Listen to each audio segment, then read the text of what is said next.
Globalization is the word used to describe the growing interdependence of the world's economies, cultures, and populations, brought about by cross-border trade in goods and services, technology, and flows of investment, people, and information. Countries have built economic partnerships to facilitate these movements over many centuries, but the term gained popularity after the Cold War in the early 1990s, as these cooperative arrangements shaped modern everyday life. The calculated use of violence to create a general climate of fear in a population and thereby to bring about a particular political objective.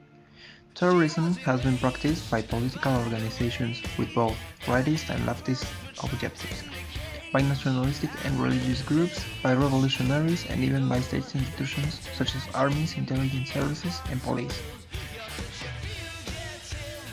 Is a scenario where most of the world region's economic, social, cultural aspects are influenced by a single state or country. Nowadays, the US is the country that has almost total influence over other countries at a global level. The advancement of technology from analog electronic and mechanical devices to the digital technology available today. The era started during the 1980s and is ongoing.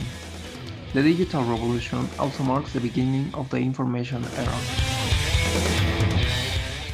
After World War II, many nations looked to break down barriers of trade between nations, promote free trade, and set up global organizations.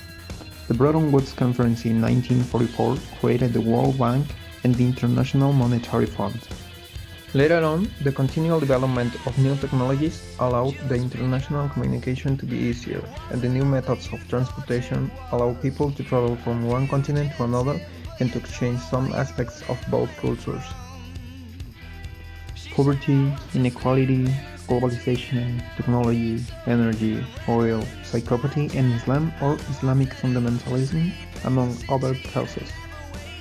The fall of the Soviet Union marked the end of the Cold War, and therefore the United States emerged as the sole superpower, starting a new world order, by achieving greater international influence even in the countries that had been part of the communist orbit. Thanks to the invention of the Internet and the release to the public of the World Wide Web, benefits have come to our modern everyday life. From social networking to how we work, digital media is now integrated in much of what we do, improving our productivity and facilitating how we interact and communicate.